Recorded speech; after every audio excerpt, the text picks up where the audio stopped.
였으면 좋겠습니다. 오늘 일장을 통하여서 하나님께 주시는 그 지혜가 그리고 은혜가 우리의 삶 가운데 충만하길 원합니다.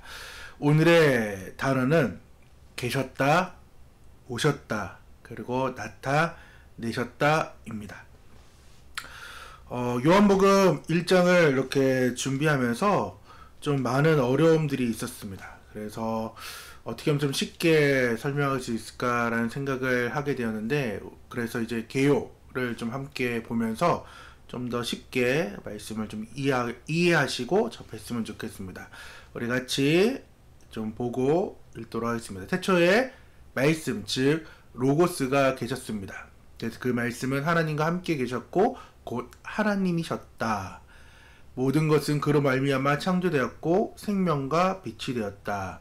빛이 어둠을 비추나 어둠을 깨닫지 못했다. 요한은 빛을 증거로 왔으나 자신은 그 빛이 아니었다. 여기서 요한은 사도 요한이 아니라 침례 요한을 말씀하고 있습니다. 그래서 예수께서 자기 땅에 오셨으나 세상은 영접하지 않았다. 그러나 영접하는 자들에게 하나님의 자녀가 되는 권세를 주셨다. 예수님께서 육신이 되어 우리 가운데 거하심에 은혜와 진리가 충만하게 나타나셨다. 요한은 그를 하나님의 어린 양이라 증거하며 그의 첫 제자들이 예수님을 따랐다가 우리 1장의 전반적인 개요입니다. 우리가 오늘 이 1장을 통하여서 알 수 있는 그런 여러 가지 일들이 있는데, 요한복음을 서론에서 말씀드렸다시피 요한복음의 그 깊이가 너무나도 깊기도 하고 또 쉽게 읽으려면 쉽게 읽을 수 있는 여러 가지 일들이 있습니다. 그래서 오늘 1장은 프롤로그에 해당하는 장입니다. 그래서 특별히 1절에서 18절이 프롤로그인데, 이 프롤로그가 오페라로 말하면 서곡에 해당됩니다. 그래서 프롤로그와 서곡을 통하여서 드라마가, 영화가, 또한 곡이 어떻게 진행될지를 우리가 알 수 있게 되고 또한 기대를 모으게 되는데, 어떻게 보면은 이 한문나의 프롤로그가 지금 오늘의 단어인 것입니다. 오늘의 단어 기억하시나요? 계셨다, 오셨다, 나타내셨다가 저한테는 정말 중요한 프롤로그에 해당되며, 우리 한문나 가족들과 함께하는 성도님들은 오늘의 단어를 기억하시고 또한 생각하셔서 말씀이 전반적으로 이렇게 흘러가겠구나 라는 그런 기대감이 우리 가운데 있어야 된다라는 것입니다. 그래서 사도 요한, 즉 오늘 말씀이 1절에서 18절의 말씀의 프롤로그를 보면서 사도 요한은 무엇을 말하고 싶었느냐? 그건 바로 예수가 누구인지에 대해 그는 말하고 싶었습니다.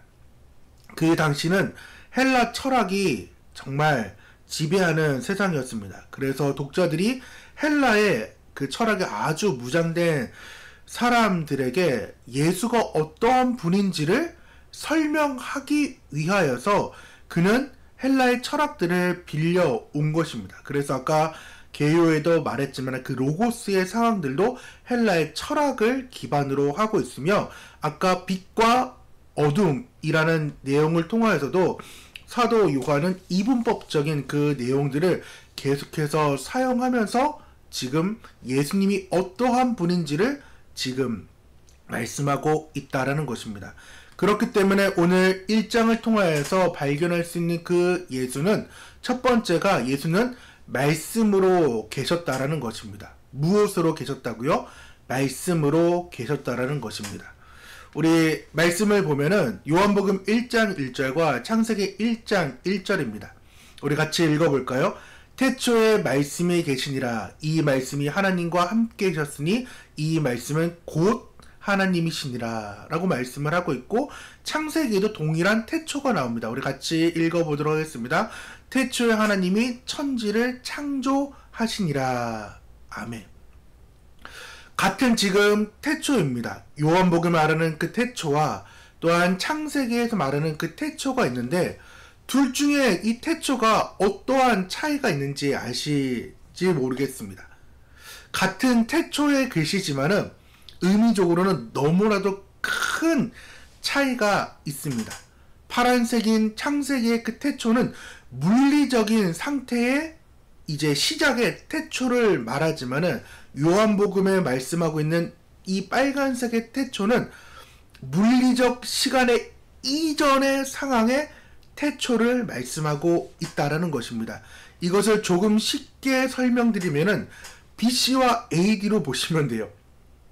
지금 태초, 창세기 말하는 태초는 AD를 지금 말하고 있으며, 지금 요한복음의 태초는 BC의 상황을 말하고 있다라는 것입니다. 중국이 참 여러 가지를 베끼고 모방하고 자기의 것이라고 지금 얘기를 좀 많이 하죠. 그래가지고 비정상회담에도 동일하게 이러한 주제들과 얘기들이 좀 많이 있는데, 정확한지는 모르겠지만은 저도 짤을 봐가지고 이 이야기인지 다른 이야기인지 모르겠지만은 열심히 또 중국의 사람들이 무언가에 대해서 열심히 이야기를 합니다. 그리고 그 기원은 우리가 기원입니다 라고 얘기를 해요. 지금 여기는 종이의 기원을 이제 가리기 위해서 얘기하는데, 그래서 이 황하 문명을 얘기하는 중국인 입장에서는 종이, 우리가 중국이 처음으로 만들었다. 그래서 우리의 종이는 1000년 전에 이미 발달시켰고 개발시켰다에 대한 얘기를 하자 패널들이 얘기를 하는 거예요. 우와, 정말 이 기간이 기네요 라고 하면서 지금 오래되었다라는 지금 이집트인들을 비웃듯이 이 중국인이 얘기를 하자, 중국인이 얘기를 하자 이집트인 패널이 얘기를 합니다. 우리가 오래라고 얘기하는 것은 BC의 상황을 말합니다. AD는 취급하지 않아요. 저희는 BC만을 취급합니다 라고 하면서 이제 이집트의 사람, 나일 문명은 파피루스, 우리 지금 성경에서 적히는 그 파피루스를 말하면서 이게 종이가 아니다, 맞다에 대한 논쟁을 막 했는데, 지금 제가 왜 이 얘기를 하느냐, 태초의 상황이 이런 거예요. 쉽게 말하면은 창세기 1장의 그 태초는 마치 중국인이 말하는 이 종이의 황하 문명의 그 태초의 상황이고, 지금 요한복음이 말씀하고 있는 태초는 BC 5000년 전에 있는 그러한 상황의 태초인 거죠. 이것도 정확한 표현을 할 수 없지만은 이 예화를 통하여서 태초의 개념이 잡혔으면 좋겠어요. 우리가 계속해서 창세기의 태초와 요한복음 태초를 가끔씩 같은 개념으로 보아서, 아, 예수님은 태초에, 즉 하나님께서 창조하시고 나서 예수님이 계셨다라고 얘기하는 분들이 종종 있어요. 근데 말씀은 그렇지 않다라는 것입니다. 그렇기 때문에 오늘의 말씀을, 이 요한복음 1장의 말씀을 알기 위해서는 이렇게 해석할 수가 있는 거예요. 태초에, 즉 천지를 창조하기 이전부터 말씀, 즉 로고스인 그 예수님이 계시니라. 이 말씀이 하나님, 즉 성부 하나님과 함께 하셨으니, 이 말씀은 곧 성부 하나님을 말하는 것이 아니라 삼위의 하나님을 지금 말하고 있는 거예요. 그러니까 요한복음 1장 1절을 해석하는 부분에서만 보더라도 정말 어마어마한 그 신비가 담겨져 있다라는 것입니다. 그래서 이 태초의 구분을 해서 하나님께서 말씀으로, 즉 예수님이 말씀으로 계셨는데, 그 말씀은 태초, 즉 천지를 창조한 물리적 시간의 이전에 계셨던 하나님이, 즉 성부 하나님과 함께 있었다라는 것입니다. 근데 이 성부 하나님과 함께 있고 또 하나님께서 천지를 창조하다 보니까 예수님은 또 하나님보다 못한 존재로, 또 성경님은 또한 다른 보혜사를 보낸다고 해서 예수님을 또 그렇게 성령님을 이해해서 마치 이렇게 수직적인 관계로 생각하는 분들이 있지만은, 삼위의 하나님은 동등하시고 그리고 하나이시지만은 또한 격이 또 세 격으로 윗격이 있으셔가지고 삼위일체의 하나님으로 계십니다. 이것은 어떻게 설명을 할 수 없는 신학적인 그러한 말이며, 또한 그것을 해석하는 순간 때로는 이단의 그 상황으로 몰리게 돼요. 그렇기 때문에 이 삼위일체는 우리는 믿음의 고백으로 우리는 드릴 줄 알아야 된다라는 것입니다. 두 번째는 육신을 입고 오셨다라는 것입니다. 예수님께서는 삼위의 하나님이셨지만은 육신을 입고 오셨습니다. 육신을 입고 온 이유는 인류의 모든 죄, 즉 나의 죄를 구원하기 위하여서 생명이 육신을 입고 오셨고, 또한 그 빛을 전하러 왔지만은 세상의 모든 사람들이 그 빛, 그리고 그 예수님을 알지 못하였다라는 것입니다. 왜냐하면 그 예수님은 육신을 입고 오셨기 때문입니다. 그래서 하나님께서는 전하는 자로 침례 요한을 사용하셨고, 침례 요한은 무엇을 전했느냐? 참 빛인 예수 그리스도를 전했다라는 것입니다. 본질적이고 궁극적인 그 참빛을 전하였습니다. 침례 요한은 왜 그 참빛을 전하느냐? 왜? 믿게 하여 구원받게 하려고 그는 계속해서 지금 예수님을 전했지만은 많은 사람들이 깨닫지 못한 그 이유가 무엇이냐? 말씀이 육신이 되어 우리 가운데 거하게 됨으로 인하여서 사람들은 그것을 극복하지 못하였고 소유하지 못하였으며 장악하고 이기지 못함으로 침례 요한은 많은 탄식이 일어났습니다. 그래서 침례 요한이 답답했어요. 그래서 그 예수님을 알기를 원했습니다. 그분, 즉 참빛과 관계를 맺기를 원했습니다. 아는 것, 즉 이 아는 것은 구약의 야다라는 단어인데 성을 경험한 알미입니다. 지금 함께하는 성도님들, 그리고 한묵나 가족들 함께 지금 저랑 지금 예배를 드리고, 제가 저희 가족도 알고, 또한 함께하는 지금 우리 가족들도, 이제 한묵나 가족들도 알지만은 이 알미, 저의 와이프의 암과는 차원이 달라요. 우리는 알지만은 제가 여러분을 이 야다의 경험으로 알지는 못해요. 맞죠? 여러분이 야다를 경험한 분은 여러분의 신랑 되신 분, 또한 신부된 사람을 경험하고 아는 그 알미라는 거예요. 지금 지금 요한이 말하고 있는, 또한 침례 요한이 말하고 있는 이 아는 것은 지금 야다의 상황, 다시금 성을 경험한 만큼의 그 알므로, 그래서 부인하지 못하는 그 알므로 예수님을 알아서 그 알을 통하여서 믿음이 생기고요. 믿음이 생김으로 인하여서 마침내 구원받아서 제자가 되기를 그러한 상황이 지금 요한복음이에요. 그래서 1장부터 지금 12장까지 어떤 책이라고 말씀을 드렸어요? 별칭이 표적의 책이라고 말씀을 드렸어요. 그래서 내일 살펴볼 2장부터는 그때, 즉 십자가를 향해 가는 그 때를 향하여서 지금 말씀이 계속해서 일어나는 거예요. 하지만은 자기 백성들은 그 알을 몰랐고 참 빛을 거절했다라는 것입니다. 왜? 다시금요, 예수님은 육신으로 오셔서 그 참빛을 발견하지 못했다라는 것입니다.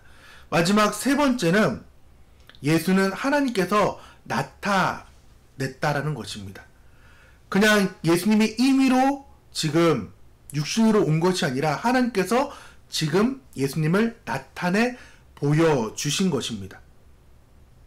하나님과 그렇게 가족된 공동체이면서 하나님과 함께 이제 거할 수 있는 방법을 구약을 통하여서 계속해서 알려주셨지만은 그것은 신부의 삶을 또한 살기를 원했고 혼인방을 차리고 싶었지만은 하나님과의 관계에서 하나님만의 꿈이었어요.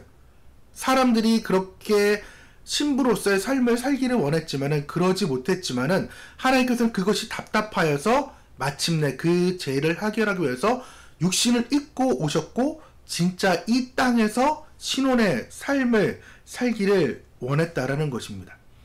구약의 사람으로 보면은 되게 대단한 일이었어요. 엄청난 일이었어요. 왜냐?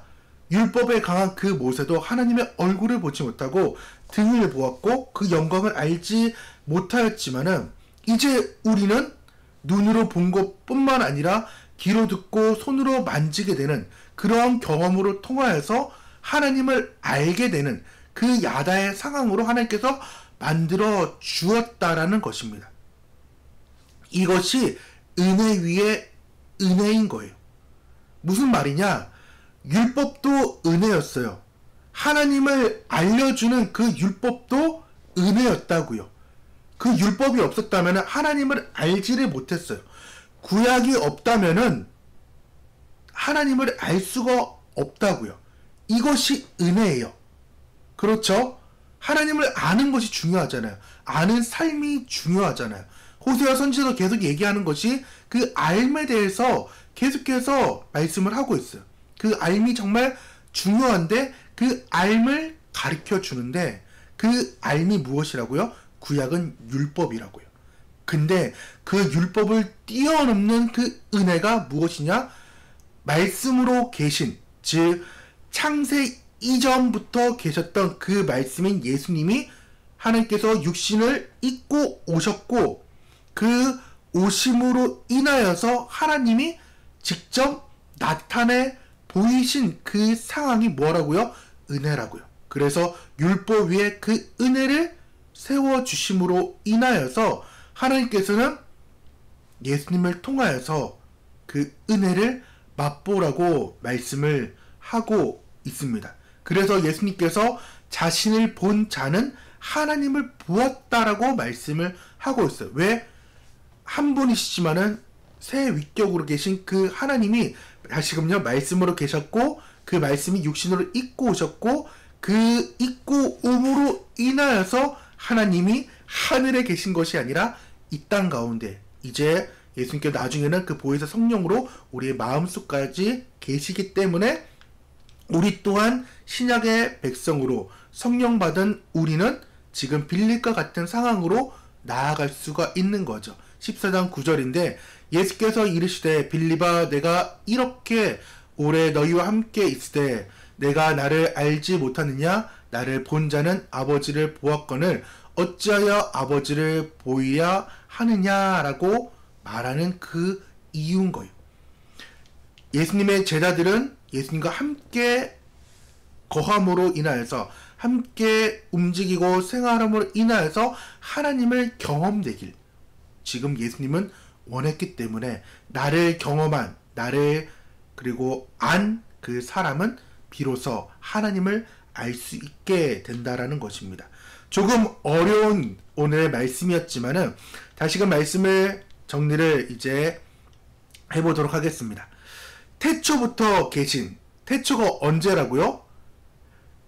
기억하시죠? 이 태초는 물리적인 창세기의 태초와 다른 이전의 태초에서 그 태초에 예수님께서 우리를 사랑하사 하나님께서 육신을 입고 오셨고 그리고 우리와 함께 살게 그리고 살 수 있게 하셨습니다. 그래서 함께 살 수 있는 그 길은 예수님을 진심으로 믿기만 하면은 영접하는 자, 곧 그 이름을 믿는 자들에게는 하나님의 자녀가 되어서 하나님을 아버지라 부름으로 인하여서 함께 살게 되었고 또 우리는 거룩한 신부로서 신혼의 방에 들어가는 특권을 누리게 된 상황이 오늘 1장 1절에서 18절의 에필로그에 담겨져 있는 말씀입니다. 조금 요한복음이 어려워서 서론 얘기를 했던 이유 중에 하나긴 하지만은 오늘 이 말씀을 1장에서 기억했으면 좋겠어요. 아, 예수님은 천지를 창조한 이후에 계신 분이 아니라 영원 전부터 계셨던 그 하나님이 나를 위하여서 육신을 입고 오셨고 그리고 그 육신을 입고 옴으로 인하여서 하나님이 나와 함께 하시는 나타내심으로 인하여서 은혜 위에 은혜의 삶을 내가 누리며 지금 살고 있구나라는 것을 오늘 경험하며 나아가기를 원합니다. 그래서 오늘 나는 참비신 예수님을 영접하고 믿고 있는지를 오늘 하루 또한 말씀을 묵상하고 삶을 살아보시고 믿고 있다면은, 내가 지금 하나님을, 예수님을 영접한 사람이라면은 내가 그러면 자녀로서의 삶을 살고 있는지, 또한 신부로서의 삶을 살고 있는지를 점검하기를 원합니다. 우리 같이 또한 기도하며 혹시나 믿지 않는 분이 있다면은 그 사람들은 하나님의 자녀가 되기 위해서 기도해 주시면 감사하겠습니다. 이 시간 함께 기도하며 또한 참여하며 중보 기도하며 나아가도록 하겠습니다. 기도하겠습니다. 하나님 아버지, 예수님께서 태초부터 계신 것을 믿습니다. 하나님이시지만 육신으로 오신 분임을 믿습니다. 하나님께서 나타내신 예수님을 믿습니다. 하나님의 수많은 사람들이 여전히 무지하여서 참 빛인 예수님을 영접하지 아니하고 무시하면서 살아가는데, 자녀된 우리가, 신부된 우리가 예수님을 전하게 하여 주옵소서. 모든 이들이 참빛으로 위로와 행복을 누릴 수 있도록 도와주옵소서. 예수님의 이름으로 기도드립니다.